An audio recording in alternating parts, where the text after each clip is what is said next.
नमस्कार प्यारे विद्यार्थियों। राजस्थान इतिहास में राजस्थान का एकीकरण हम पढ़ रहे थे और पिछली क्लास में हमने अ, राजस्थान एकीकरण का तीसरा चरण पढ़ लिया था। बेहतरीन तरीके से पढ़ा, फुल डिटेल में पढ़ा, किसी भी प्रकार का सवाल बाहर नहीं जाएगा, दावा है। ठीक है।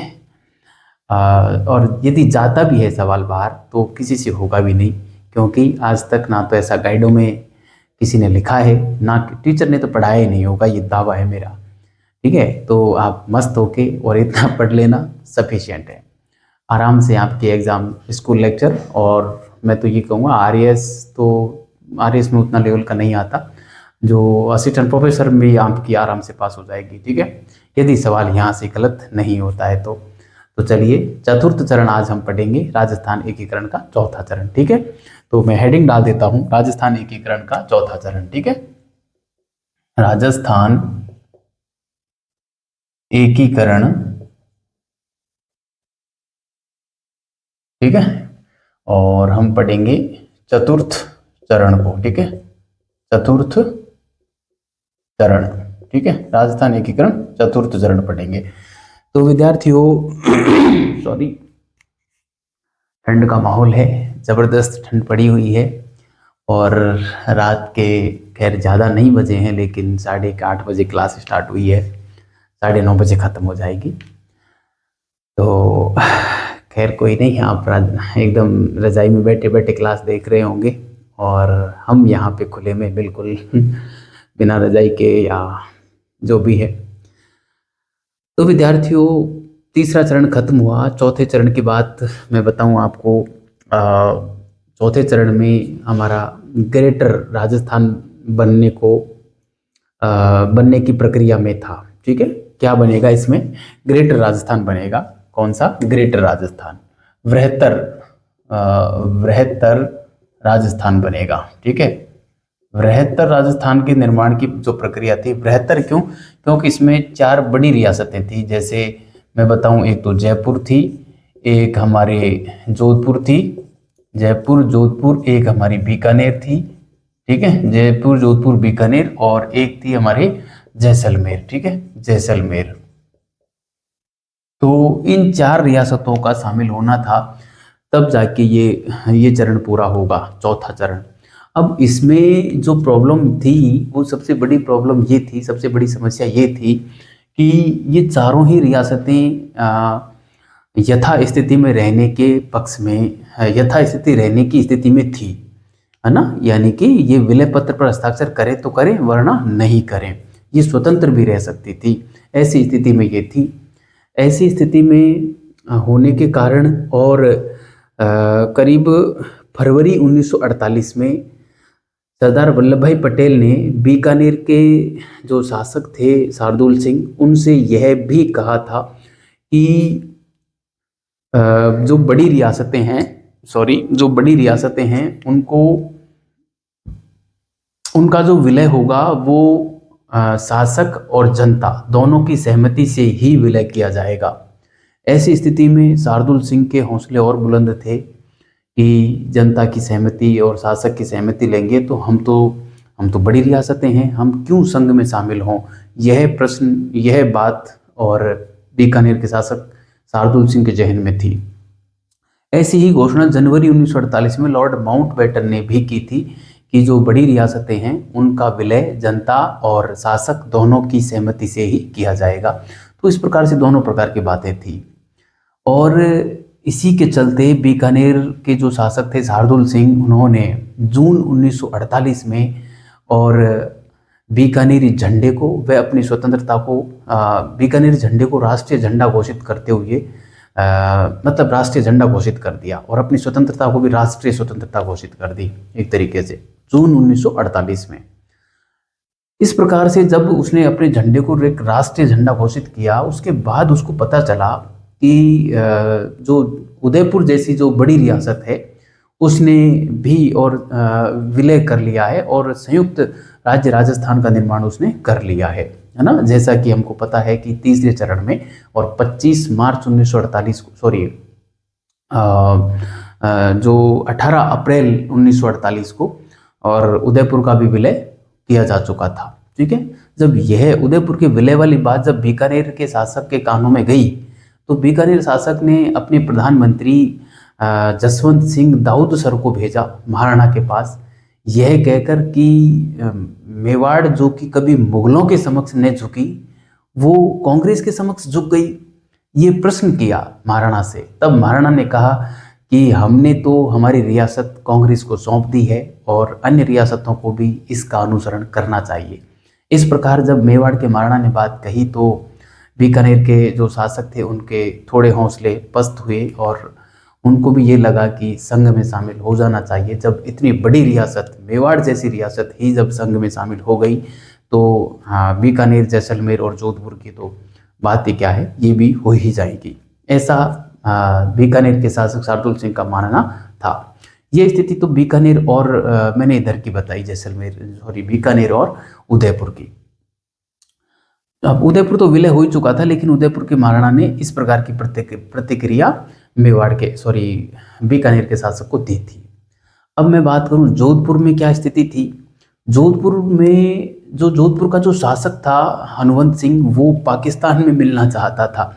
उसकी सहानुभूति पाकिस्तान के प्रति थी, मगर वहाँ की जो जनता थी जोधपुर की, वो संघ में ही मिलना चाहती थी। इसलिए जयनारायण व्यास के नेतृत्व में और जोधपुर में जो मारवाड़ प्रजा परिषद थी वो बिल्कुल शक्तिशाली स्थिति में थी। इसलिए यहाँ तो स्थिति ठीक थी, अनुकूल थी। ठीक है। दूसरी तरफ बात करें मैं जयपुर की। जयपुर में एक बात थी, जयपुर में वीपी मेनन ने जयपुर के जो प्रधानमंत्री थे वीटी कृष्णामाचारी, उनसे जाके पूछा कि आपकी नज़र में क्या स्थिति ठीक रहेगी, क्या किया जाना चाहिए राजस्थान में, राजपूतानी में इन रियासतों का क्या किया जाना चाहिए। तो वीटी कृष्णामाचारी राजस्थान एकीकरण के पक्ष में नहीं थे। उन्होंने कहा कि संपूर्ण राजपूतानी को एक मत बनाइए, आप पूरे राजपूतानी को 3 हिस्सों में बांट दीजिए। 3 हिस्से कौन कौन से?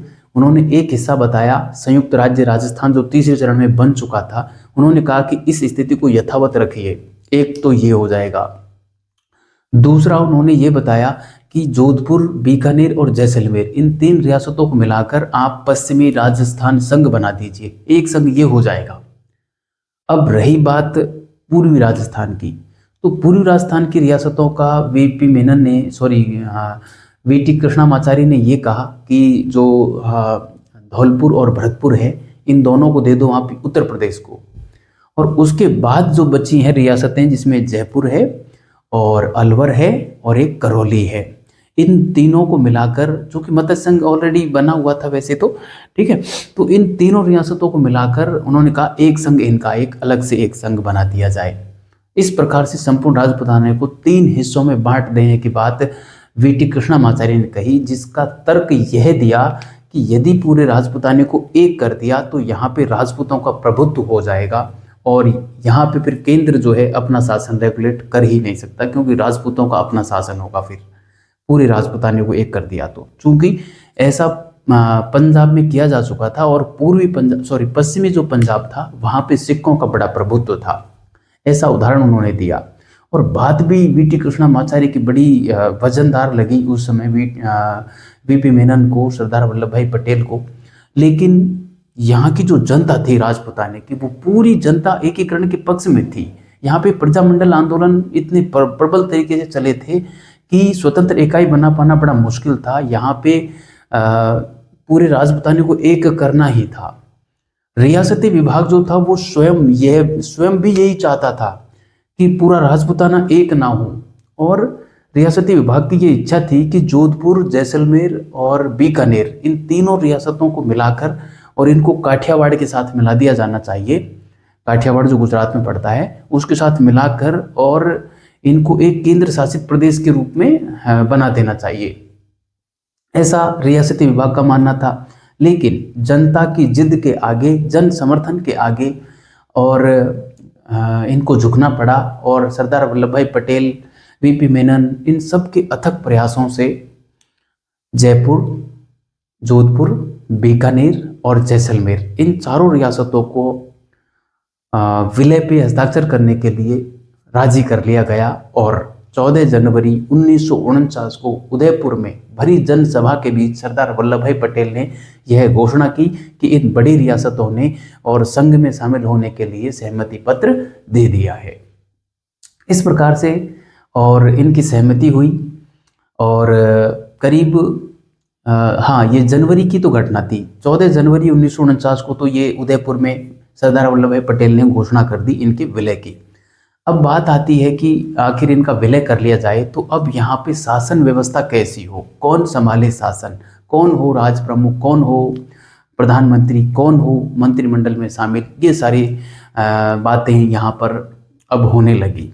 उसके लिए वीपी मेनन ने और एक समिति गठित की, एक सभा बुलाई दिल्ली में, जिसमें कई सारे लोग गए, जैसे जो राजस्थान कांग्रेस समिति थी उसकी तरफ से उसके अध्यक्ष के रूप में गोकुल भाई भट्ट गए थे और मेवाड़ से माणिक्यलाल वर्मा साहब गए थे, जो कि उस समय आपको पता ही होगा प्रधानमंत्री के रोल में थे, मुख्यमंत्री कहें या प्रधानमंत्री कहें उदयपुर के।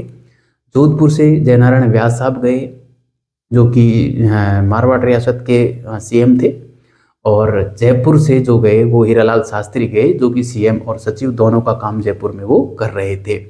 इस प्रकार से इन चार लोगों गोकुल भाई भट्ट, जयनारायण व्यास, माणिकलाल वर्मा, हीरालाल शास्त्री, इन चारों के साथ मिलकर और वीपी मेनन, सरदार वल्लभ भाई पटेल, इन्होंने एक मत से यह निर्णय लिया कि जयपुर के जो महाराजा थे मान सिंह द्वितीय, उनको आजीवन राज प्रमुख का पद दिया जाना चाहिए।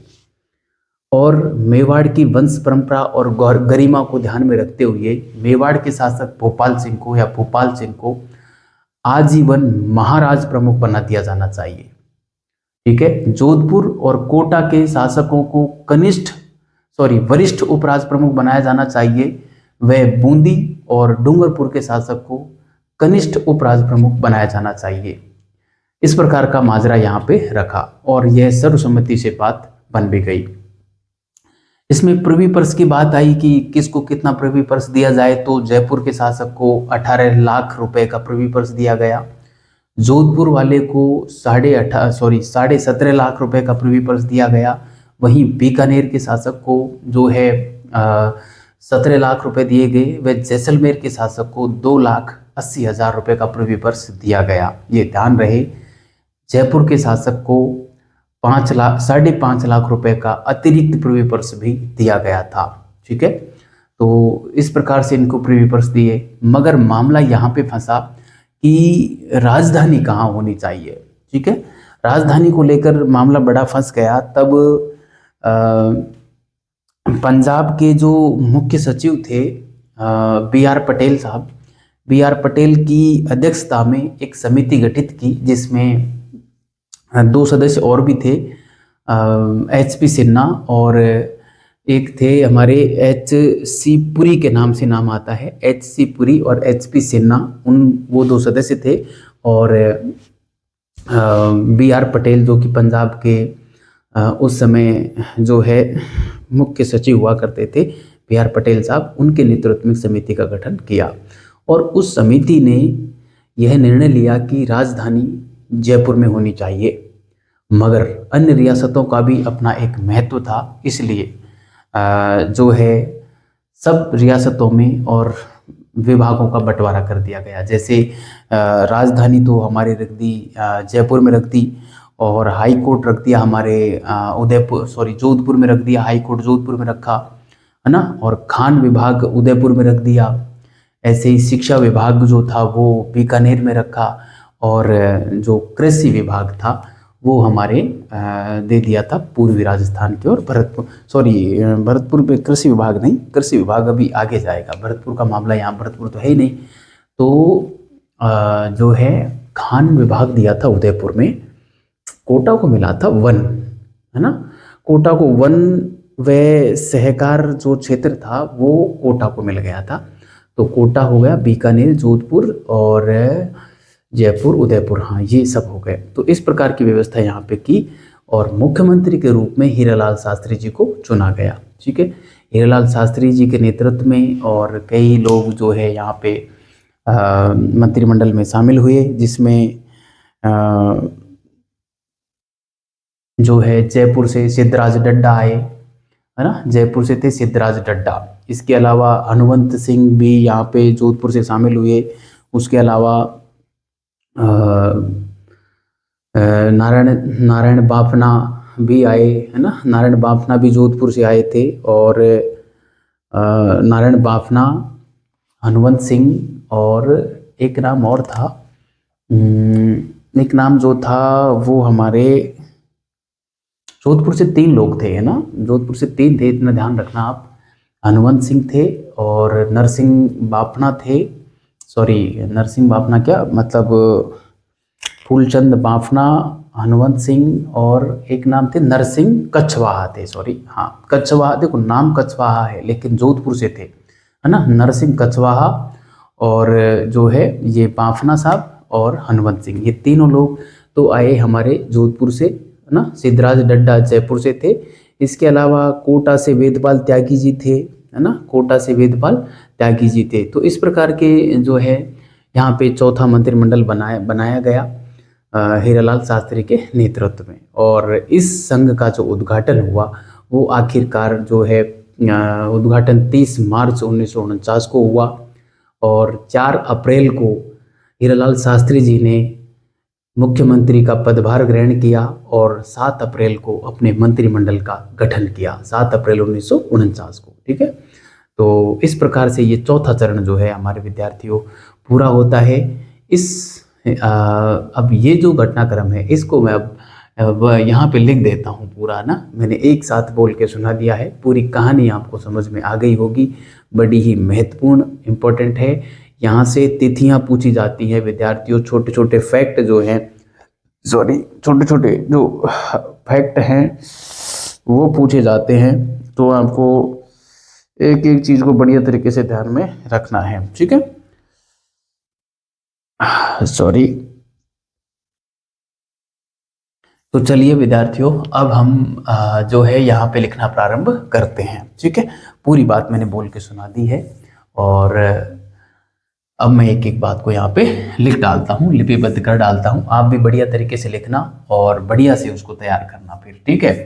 तो चलिए देखो इसमें अब क्या होगा, हम लिखना प्रारंभ करते हैं। ये रियासतों की बात हो गई। देखो समस्या क्या थी, मैं यहाँ पे सीधा समस्या लिखता हूँ। समस्या क्या, मैं सीधा एक घटना लिखूंगा कि जनवरी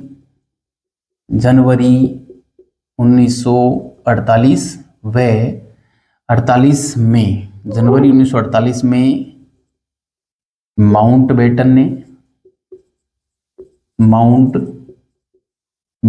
ने व फरवरी 1948 में सरदार पटेल ने बीकानेर शासक से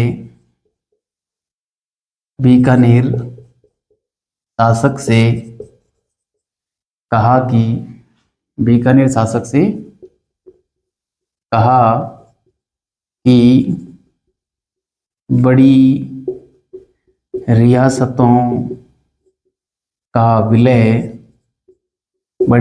का विलय जनता व शासक की सहमति से ही किया जाएगा। इसमें यह ध्यान रखने की बात है कि बीकानेर के शासक से तो सिर्फ पटेल साहब ने कही थी, माउंट बेटन ने तो जनवरी 1948 में यह घोषणा की थी कि शासक व जनता के सहमति से ही बड़ी रियासतों का विलय किया जाएगा, ठीक है। मगर पटेल साहब ने स्पेशली बीकानेर के शासक से कही थी। शार्दुल सिंह इस समय शासक था, मैंने कई जगह लिखाया हुआ है, यहाँ पे आप लिखना चाहो तो वैसे लिख सकते हैं शार्दुल सिंह, लेकिन मैंने कई बार लिखा रखा है तो मैंने यहाँ पे लिखना मुनासिब नहीं समझा, ये दवात है शार्दुल सिंह, ठीक है। तो ये बात थी, इस वजह से शार्दुल सिंह के हौसले थोड़े बुलंद हुए और इसने जो है अपने आप को स्वतंत्र रखना चाहा और जून 1948 को अपनी स्वतंत्रता व बीकानेरी झंडे को राष्ट्रीय झंडा घोषित कर दिया था। ठीक है, यह बात मैं यहाँ पे लिखना चाहूँगा। मैं सीधा ही लिखूंगा, जून 1948 को शार्दुल सिंह ने या बीकानेर शासक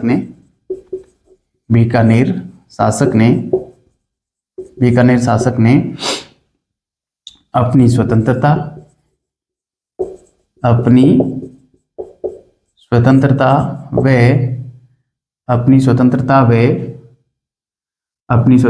व बीकानेरी झंडे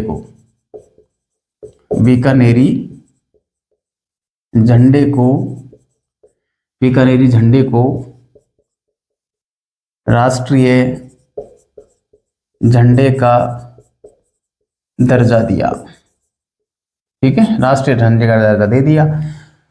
मगर जब बात सुनी कि बीकानेर उदयपुर के महाराणा ने ही विलय पत्र पर हस्ताक्षर कर दिए हैं, मतलब संयुक्त राज्य राजस्थान जो बना उसकी सूचना उसको बाद में लगी थी, है ना।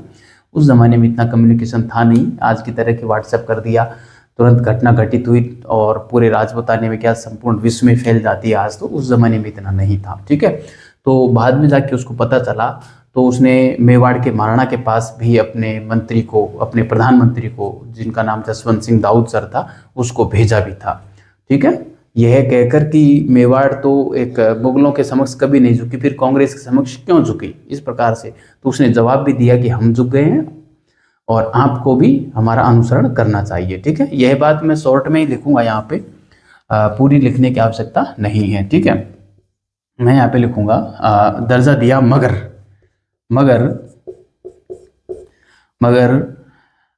शार्दुल सिंह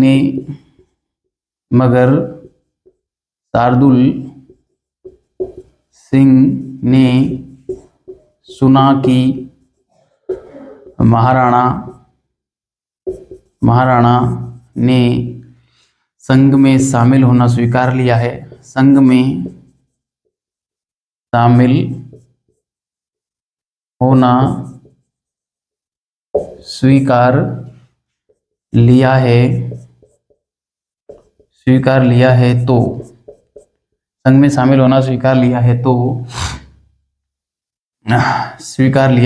तब अपने प्रधानमंत्री क्या नाम था प्रधानमंत्री का, मैं यहाँ पे अलग कलर के पैसे लिखना चाहूंगा, तब अपने प्रधानमंत्री जसवंत सिंह दाऊद सर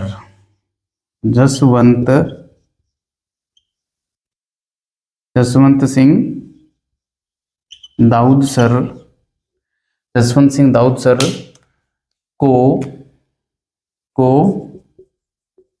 महाराणा के पास भेजा। ठीक है, अब वो बातें लिखने की आवश्यकता नहीं है। महाराणा ने कहा कि संघ में विलय हो जाना चाहिए। ठीक है, मगर मैं यहाँ पे शॉर्ट में लिख दे रहा हूं ना, मगर महाराणा ने संघ में विलय की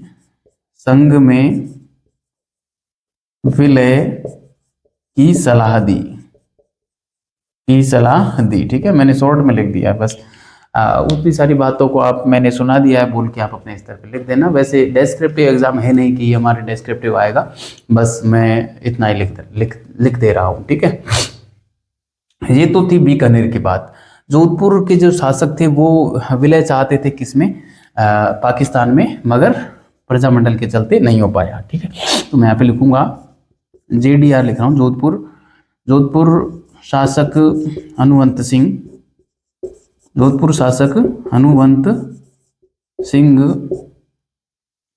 पाक में मिलना चाहते थे, पाकिस्तान में विलय चाहते थे,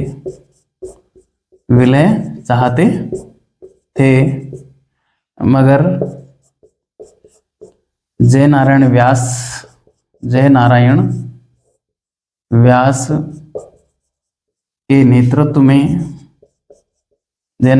के नेतृत्व में प्रजा परिषद मजबूत थी।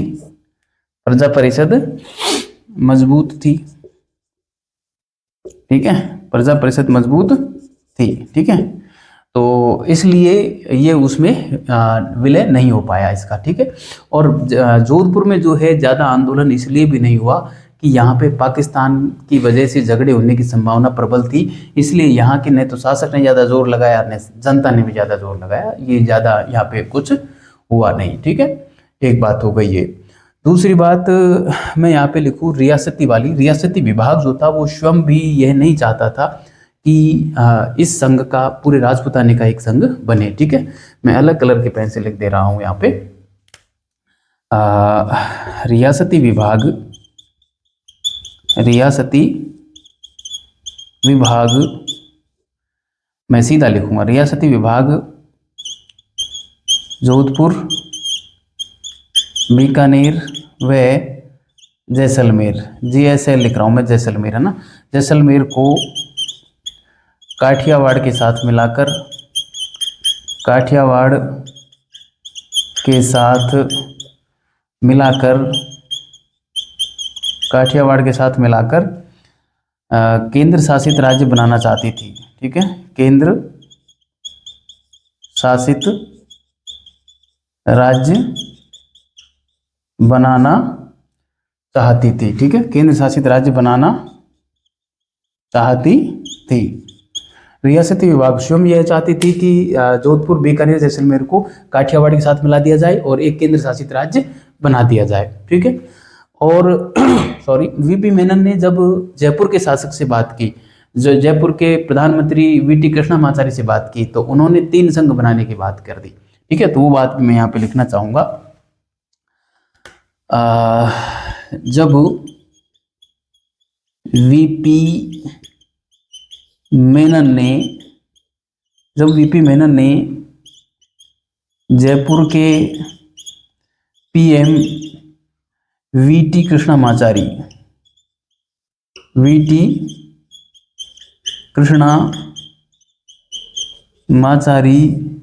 से बात की तो इन्होंने 3 संघ बनाने की बात की, 3 संघ बनाने की सलाह दी, 3 संघ बनाने की सलाह दी। और 3 संघ कौन कौन से होंगे देखे, VT कृष्णमाचारी ने 3 संघ बनाने की सलाह दी, और वो 3 संघ कौन कौन से होंगे देखो। एक तो संयुक्त राज्य राजस्थान बन ही चुका था, है ना, मैं यहाँ पे लिखूं, एक तो जो है हमारा संयुक्त राज्य राजस्थान बन ही चुका था, है ना, जिसमें उदयपुर वगैरह शामिल थे, USR, है ना, यूनाइटेड स्टेट ऑफ राजस्थान। दूसरा जो इन्होंने बताया VT माचारी ने, वो बनाया था एक तो जोधपुर को शामिल कर लिया जाए, एक बीकानेर, जोधपुर, बीकानेर व जैसलमेर, इनको तीनों को मिलाकर पश्चिमी राजस्थान संघ बना दिया जाए, है ना, पश्चिमी राजस्थान संघ बना दिया जाए। एक इन्होंने इनकी बात की, ठीक है। और तीसरा जो संघ बनाया जाए उसकी बात मैं जो है यहाँ पे कर देता हूँ, 1 2 मैंने लिख दिए।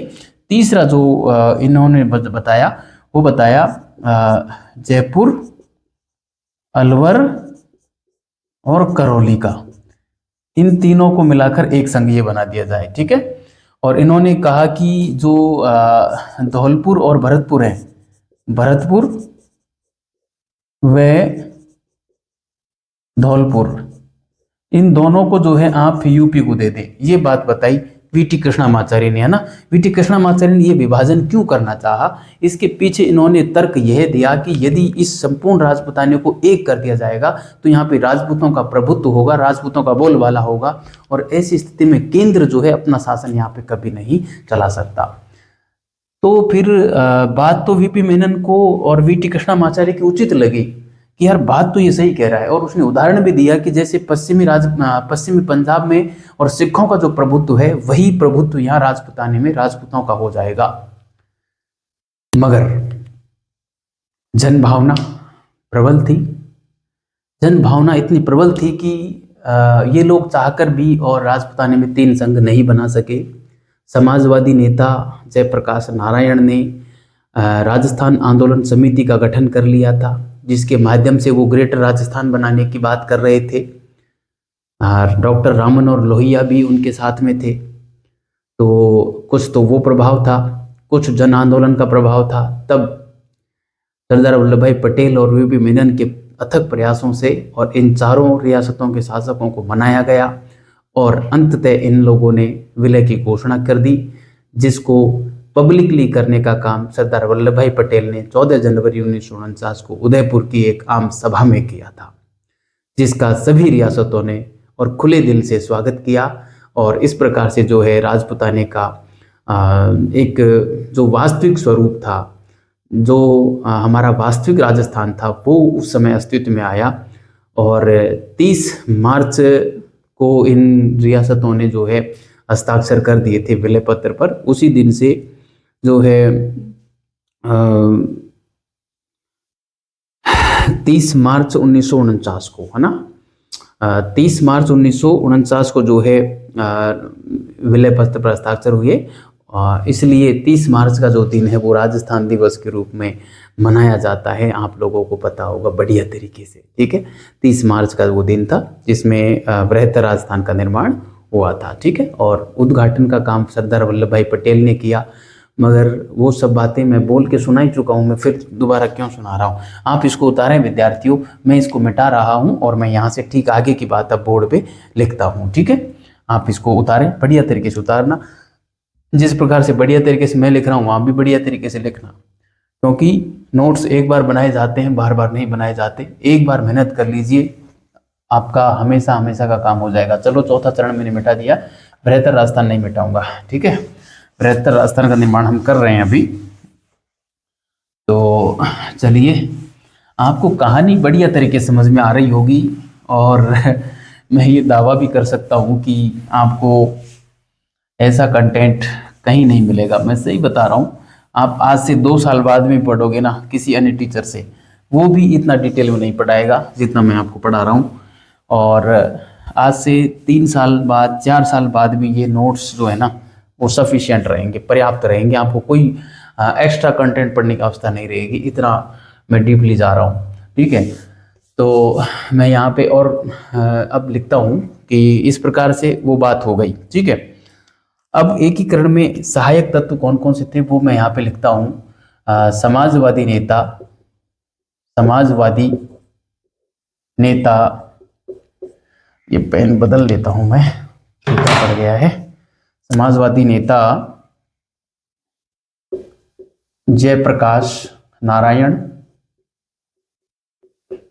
जयप्रकाश नारायण ने राजस्थान आंदोलन समिति, राजस्थान आंदोलन समिति का गठन किया, का गठन बृहत राजस्थान, है ना, बृहत राजस्थान के निर्माण हेतु किया, के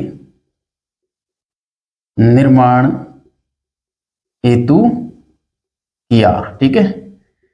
बृहत राजस्थान के निर्माण हेतु जयप्रकाश नारायण ने, जो कि समाजवादी नेता था, राजस्थान आंदोलन समिति का गठन किया, जिसमें डॉक्टर राम मनोहर लोहिया, जो कि समाजवादी नेता हैं, उनका भी इसमें बड़ा योगदान रहा था। इस प्रकार का सवाल कई बार पूछ लिया जाता है, ठीक है, ध्यान रखना। इसमें डॉक्टर राम मनोहर लोहिया समाजवादी नेता थे, बड़े गजब के नेता थे।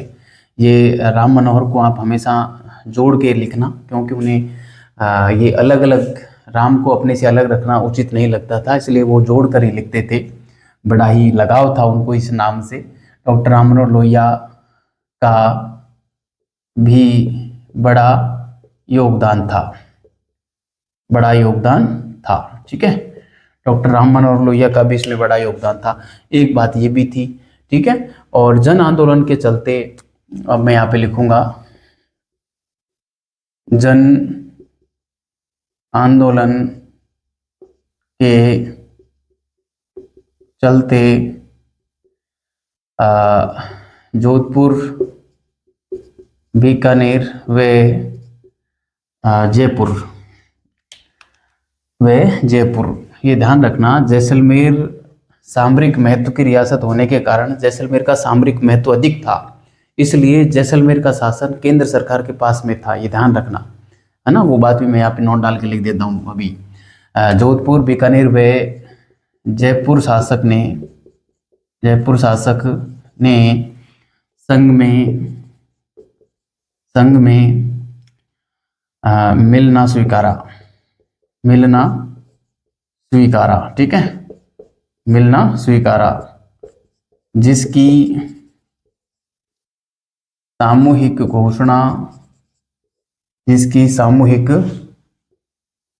घोषणा 14 जनवरी 1949 को सरदार पटेल द्वारा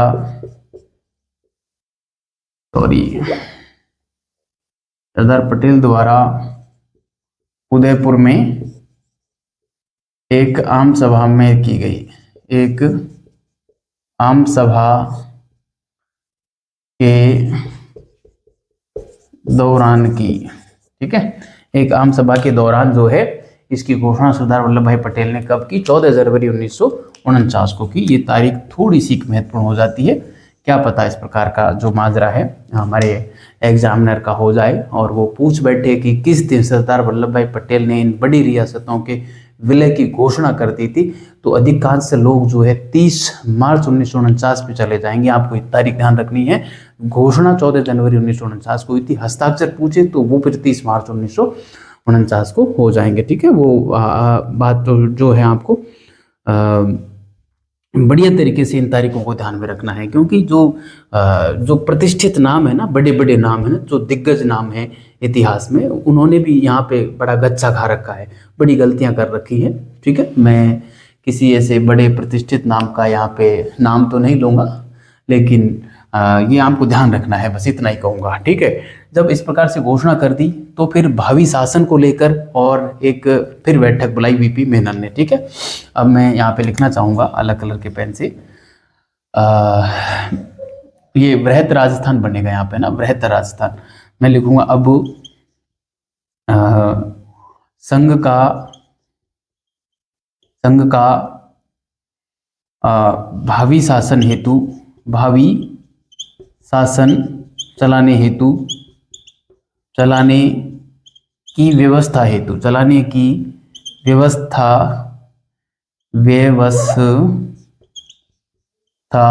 हेतु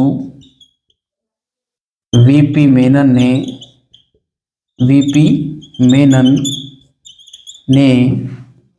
एक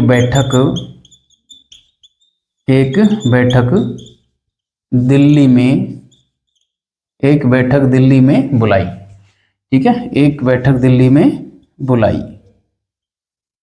अब इस बैठक में कौन कौन आए थे ये थोड़ा सा हम देख लेते हैं। वे एक बैठक बुलाई। अब इस बैठक में आए थे, एक तो हमारे गोकुल भाई भट्ट आए थे, एक तो गए हमारे गोकुल भाई भट्ट गए, ठीक है। ये जो है राजस्थान कांग्रेस कमेटी के अध्यक्ष थे, ठीक है, राजस्थान कांग्रेस कमेटी के अध्यक्ष थे। एक तो ये गए, दूसरे गए माणिक्यलाल वर्मा, ठीक है, माणिक्यलाल वर्मा साहब गए, ठीक है। ये कौन थे?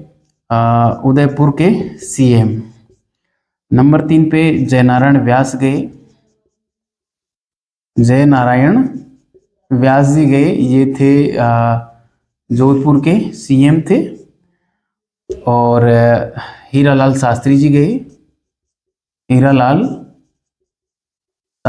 गए, जो कि जयपुर के सीएम व सचिव हुआ करते थे, वो गए, ठीक है। इन चारों लोगों को दिल्ली में बैठक के लिए वीपी मेनन साहब ने बुलाया और सर्वसम्मति से यह निर्णय लिया कि जयपुर के महाराजा को मानसिंह द्वितीय को और जो है क्या बनाया जाए, राज प्रमुख बनाया जाए। ठीक है, इस बैठक में सर्वसम्मति से निर्णय लिया। इस बैठक में सर्वसम्मति से निर्णय लिया कि, क्या निर्णय लिया, ये बैठक जो बुलाई गई थी विद्यार्थियों, ये बैठक की मैं तिथि बता दूं, 3 फरवरी 1949 की बात चल रही है ना, 3 फरवरी 1949 को। ठीक है, 3 फरवरी 1949 को यह बैठक बुलाई गई थी। इसमें निर्णय क्या लिया, निर्णय की बात को मैं यहाँ पे जो है लिखना चाहूँगा एक अलग कलर के पेन से। निर्णय को मैं यहाँ पे लिख देता हूँ। ठीक है, आजीवन राज प्रमुख, आजीवन राज प्रमुख जो बनाया गया वो बनाया सवाई मानसिंह द्वितीय को। ठीक है, सवाई मानसिंह सेकंड जो कि जयपुर के शासक थे। ठीक है, सवाई मानसिंह सेकंड को आजीवन राज प्रमुख बना दिया गया जो कि जयपुर के शासक थे। ठीक है, एक बात। दूसरी सॉरी दूसरी बात मैं यहाँ पे लिखूं तो आजीवन महाराज प्रमुख का पद भी यहाँ पे जो है बनाया गया, आजीवन महाराज प्रमुख, महाराज प्रमुख। ठीक है, ये ध्यान रखना विद्यार्थियों, किताबों में एग्जैक्टली मिलता नहीं है, मैंने ढूंढ के देखा था तीसरे चरण को पुनः आज जाके, कि ये महाराज प्रमुख का पद वास्तव में इस चरण में जाके गठित हुआ है या तीसरे चरण में ही गठित हो गया था, क्योंकि मैंने तीसरे चरण में आपको महाराज प्रमुख लिखाया है, उदयपुर का शासक भोपाल सिंह को बनाया जाना, लेकिन ये संभव है कि तीसरे चरण में राज प्रमुख के रूप में ही उसको जो है स्वीकारा गया था, क्योंकि राज प्रमुख का नाम वहाँ पे मिलता नहीं है। ठीक है, पुस्तकों ने स्पष्ट नहीं लिखा है, जो कि मैं अभी पढ़ रहा हूँ, आरपी व्यास को मैं पढ़ रहा हूँ। ठीक है, ऑथेंटिक पुस्तक है, राजस्थान हिंदी ग्रंथ अकादमी से आती है और आधुनिक राजस्थान को भी 2 पार्टों में उन्होंने लिखा है, बड़ी महत्वपूर्ण पुस्तक है। तो ये संभव है कि यहाँ पे राज प्रमुख का पद तो इसको दिया और राज प्रमुख के साथ में एक पद और बनाया महाराज प्रमुख, तो महाराज प्रमुख, आजीवन महाराज प्रमुख बनाए भोपाल सिंह को। तो कई बार ये सवाल फंस सकता है कि भोपाल सिंह को आजीवन महाराज प्रमुख कब बनाया गया, तो वहाँ पे ध्यान रखना इसमें चौथा चरण आएगा, ये ध्यान रखना, जबकि उनको जो आजीवन राज प्रमुख बनाया गया था वो तीसरे चरण में बना दिया गया था, ये ध्यान रखना। आजीवन महाराज प्रमुख चौथे चरण में जाके बनाया जा रहा है ना। वैसे इस प्रकार का सवाल जो है मुझे नहीं लगता अभी तक पूछा गया है, लेकिन ये बड़ा ही महत्वपूर्ण और इम्पोर्टेंट है, क्योंकि एक सवाल पूछा गया था 2017, जो 5 नवंबर 2017 को एक परीक्षा लगी थी नेट की, तो वहाँ पे यूजीसी ने एक सवाल पूछा था कि आजीवन राज प्रमुख किसको बनाया गया था। नेट में सवाल पूछा राजस्थान एकीकरण से, और उसमें जवाब माना गया था जो है आजीवन राज प्रमुख का सवाई मानसिंह द्वितीय को। मैं खुद उस सवाल को अटेम्प्ट किया था, मैंने भोपाल सिंह किया था, मेरा गलत हुआ था। ठीक है, तो आजीवन राज प्रमुख सवाई मानसिंह द्वितीय को बनाया गया था, ध्यान रखना। ठीक है, अब इसमें मैं नाम लिख देता हूँ, हाँ, भोपाल सिंह, भोपाल सिंह।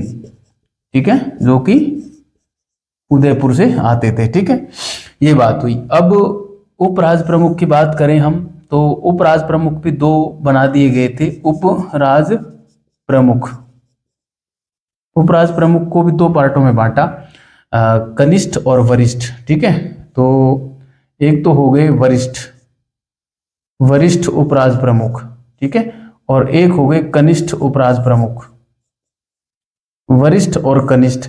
अब वरिष्ठ और कनिष्ठ ये भी 2-2 पार्टों में बांट दिए गए, है ना। वरिष्ठ उपराज प्रमुख में एक तो हो गए हमारे जोधपुर के शासक, है ना, हनुमंत सिंह, हनुमंत सिंह बना दिए गए, जो कि एक तो ये जोधपुर से थे, और एक कोटा के भीम सिंह बना दिए गए, जो कि कहाँ से थे, कोटा से थे। अब कनिष्ठ में भी 2-2 थे, कनिष्ठ में भी 2-2 को बनाया गया। कौन, एक तो बूंदी के जो शासक थे, बूंदी शासक बहादुर सिंह। ठीक है, बूंदी के शासक बहादुर सिंह, और एक थे डूंगरपुर शासक लक्ष्मण सिंह।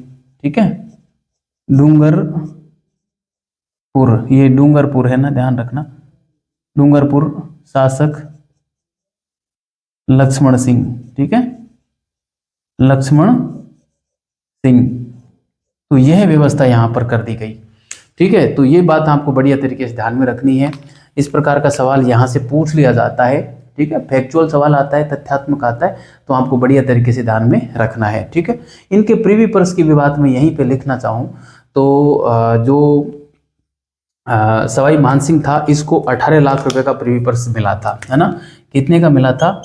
18 लाख का तो एक मिला, वह 5.5 लाख अतिरिक्त भी मिला था, सॉरी 5.5 लाख अतिरिक्त भी मिला था, ठीक है। ये वार्षिक था, है ना, पर ईयर था, ये मैं पर ईयर लिख देता हूं, ठीक है। इतना मिला सवाई मान सिंह को, ठीक है। भोपाल सिंह का तो हम पहले लिख ही चुके हैं। जोधपुर के शासक को जो मिला था यहाँ पे जो है, जोधपुर के शासक को 17.5 लाख मिला था, ठीक है। हनुमंत सिंह को कितना मिला था? 17.5 लाख का मिला था, ठीक है। 17.5 लाख का मिला था जोधपुर के शासक को। और अन्य शासकों की मैं बात करूं, जैसे कोटा के कोटा क्या, बीकानेर के शासक की मैं बात करूं तो उसको 17 लाख मिला था, है ना। बीकानेर शासक को कितना मिला था? बीकानेर शासक का यहाँ पे नाम नहीं आया है, मैं यहाँ पे लिख देता हूँ। बीकानेर शासक को मिला था 17 लाख का, 17 लाख का, ठीक है। और जैसलमेर, जे ऐसे लिख रहा हूँ, जैसलमेर शासक को दिया था 2.80 लाख, मतलब 2,80,000 रुपए का। जैसलमेर को बहुत कम दिया था, बीकानेर को 17 लाख और जोधपुर को 17.5 लाख, और जयपुर के शासक को 18 लाख अलग दिए और 5.5 लाख अलग दिए, ठीक है। तो इस प्रकार का माजरा यहाँ पे रखा गया, ठीक है। और मुख्यमंत्री की बात हम आगे करेंगे, पहले राजधानी वाली बात मैं लिख लेता हूँ यहाँ पर, ठीक है। आप इसको उतारे विद्यार्थियों, बढ़िया तरीके से उतारना, और मैं इसको मिटा रहा हूँ और आगे की चर्चा मैं करने वाला हूँ, ठीक है। मैं इसको मिटा रहा हूँ। यहाँ पे राजधानी को लेकर जयपुर और जोधपुर के बीच में झगड़ा हुआ था, है ना। जोधपुर के शासक चाह रहे थे कि राजधानी जो है जोधपुर में बने, लेकिन राजधानी के लिए जो उपयुक्त स्थान था वो जयपुर रियासत था, जयपुर रियासत थी, और जो कि काफ़ी बड़ी थी, अपने आप में इसका विशेष महत्व भी था। उस महत्व के चलते ही, और जयपुर को हमने जैसा कि देखा कितना सारा पैसा दिया गया, है ना, ये सारी व्यवस्थाएं की गई, क्योंकि उस रियासत की महत्ता को देखते हुए, ठीक है। तो मैं यहाँ पे लिखूंगा कि राजधानी को लेकर, ठीक है, राजधानी को लेकर जयपुर व जोधपुर के मध्य विवाद हुआ, ठीक है, विवाद हुआ, ठीक है। तब एक समिति बिठाई गई, ठीक है। तब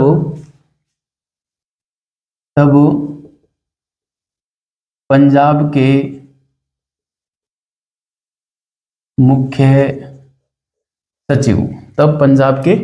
मुख्य सचिव बी आर पटेल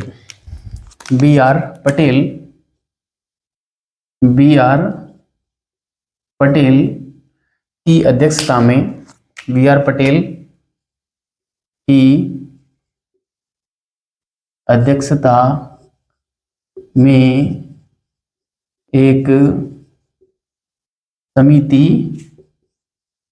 बिठाई गई, ठीक है। इस समिति में जो है HP सिन्हा और HC पुरी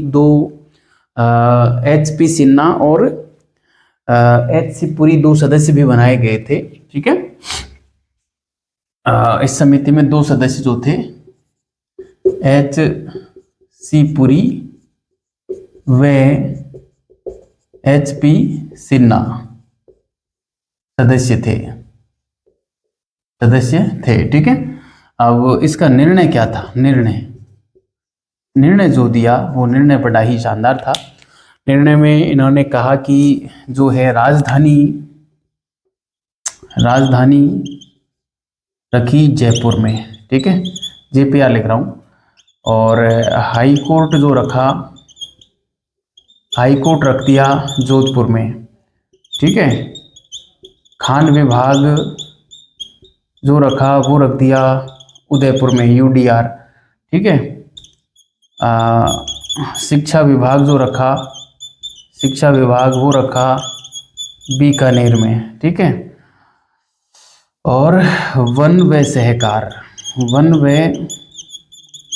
सहकार का जो मामला था वो रखा कोटा में, ठीक है, कोटा में रख दिया। इस प्रकार से सभी रियासतों का अपना अपना महत्व बना रहे, ऐसा फैसला इस समिति ने दिया था, BR पटेल समिति ने, ठीक है, जिसके सदस्य SC पुरी और HP सिन्हा थे।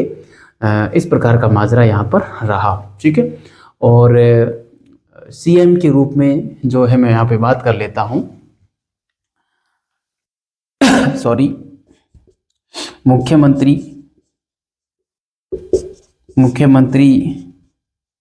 या प्रधानमंत्री, PM भी इनको बोलते हैं, PM भी इनको बोलते हैं, हीरालाल शास्त्री को बनाया गया, हीरालाल शास्त्री को बनाया गया, ठीक है। तो इनके मंत्रिमंडल में कौन कौन सम्मिलित हुए उनकी मैं बात यहाँ पर कर लेता हूँ, है ना।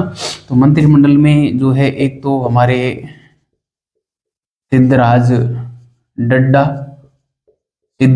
शामिल हुए, जो कि जयपुर से थे, सिद्धराज डड्डा जयपुर से थे, ठीक है। इसके अलावा जो है प्रेम नारायण माथुर इसमें भी थे, प्रेम नारायण माथुर,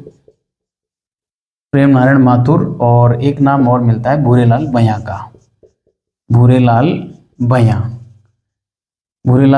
ये दोनों जो थे, भूरेलाल भैया, ये दोनों आए थे उदयपुर से, ठीक है, उदयपुर से, UDR में लिख रहा हूँ, ये दोनों उदयपुर से आए थे, सिद्धराज डड्डा जयपुर से और प्रेम नारायण माथुर भूरेलाल भैया, इसको मैं थोड़ा अच्छा लिख देता हूँ, भूरेलाल भैया साहब,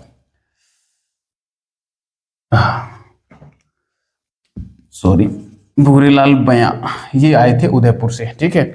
इसके अलावा जो है हमारे यहाँ पे जोधपुर से हनुवंत सिंह, और एक आए थे हमारे नरसिंह कछवाहा,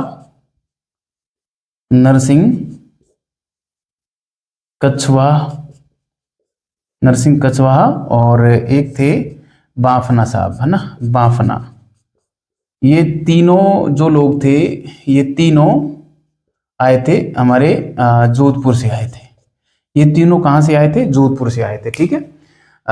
हनुवंत सिंह, नरसिंह कछवाहा और जो है बाफना साहब, ये तीनों जोधपुर से आए थे।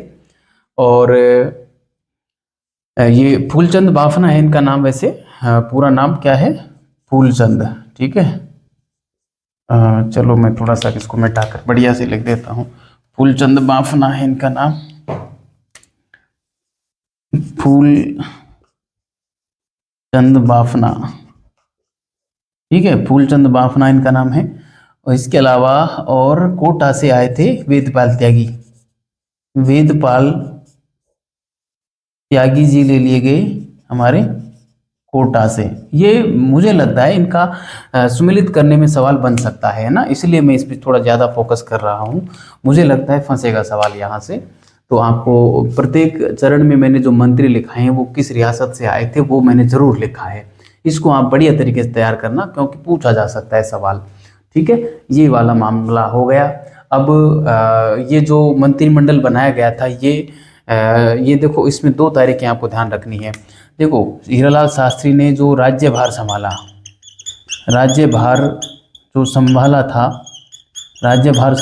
वो संभाला गया था 4 अप्रैल 1949 को, है ना, 1949 को, ठीक है। और ये जो मंत्रिमंडल का गठन किया गया था, मंत्रिमंडल का गठन जो किया गया था वो किया गया था 7 अप्रैल 1949 को, ठीक है। मंत्रिमंडल का गठन 7 अप्रैल 1949 को किया गया था। अच्छा, अपन एक चीज़ थोड़ी सी मिस कर गए, एक चीज़ मैंने ये थोड़ा सीधा लिखा दिया, मतलब इसका जो उद्घाटन होना है, जो सिग्नेचर हुए थे वो 30 मार्च 1949 को बृहत्तर राजस्थान जो अस्तित्व में आया था, और 30 मार्च 1949 को इसका उद्घाटन हुआ था। वो बात मैं यहाँ पे लिख दे रहा हूँ, ठीक है। बृहत्तर राजस्थान मैं यहाँ पे लिख रहा हूँ, बृहत्तर राजस्थान, है ना, अस्तित्व में आया, अस्तित्व में आया, ठीक है। बृहत्तर राजस्थान अस्तित्व में कब आया था? तो ये 30 मार्च 1949 को अस्तित्व में आया था। ये बात आपको ध्यान में रखनी है, 30 मार्च 1949 को, ठीक है। इसी दिन इसका उद्घाटन हुआ था, सरदार वल्लभ भाई पटेल ने उद्घाटन किया था। और 30 मार्च को चूंकि राजस्थान का जो अधिकांश हिस्सा था उसका एकीकरण पूरा हो चुका था, इसलिए जो है 30 मार्च को राजस्थान दिवस के रूप में मनाया जाता है, ठीक है। तो मैं यहाँ पे लिखूंगा, इसी दिन जो है हम राजस्थान दिवस मनाते हैं। एक बात तो ये आप ध्यान रखें, राजस्थान दिवस ये मनाते हैं। दूसरी बात मैं ध्यान रखूँगा, मैं लिखूँ उद्घाटन जो किया वो हमारे सरदार पटेल साहब ने किया। उद्घाटन किसने किया? सरदार पटेल साहब ने किया। तो ये सारी बातें आपको ध्यान में रखनी है। इसके अलावा मैं एक दो चीज़ और आपको बताना चाहूँगा कि लावा का जो विलय था वो इसी चरण में हुआ था, है ना। लावा का विलय भी इसी चरण में हुआ था, ये बात आपको ध्यान में रखनी है, ठीक है। क्योंकि देखो मैंने आपको पहले भी बताया, दूसरे चरण में भी मैंने बताया था कि लावा मैंने दूसरे चरण में लिखा है ज़रूर है, वो इसलिए है कि कई किताबें इस संदर्भ में लिखती हैं कि लावा वर्तमान में टोंक में पड़ता है और टोंक का विलय हुआ दूसरे चरण में। इस संदर्भ में लोग जो है कई किताबों में गलती से और लावा को दूसरे चरण में लिख दिया गया है, लेकिन आप इसी चरण में मानना, चौथे चरण में मानना, और चौथे चरण में ही लावा का विलय हुआ था। चूंकि आलोच्य समय में, तत्कालीन समय में लावा जयपुर रेजिडेंसी का हिस्सा था। यहाँ पे नरूका राजपूत जो थे शासन किया करते थे, ये बात मैंने आपको बताई है। तो आपको ये मैं यहीं पे लिख देता हूँ, है ना, इसमें ही लिख देता हूँ। इसमें क्या लिखूंगा मैं? लावा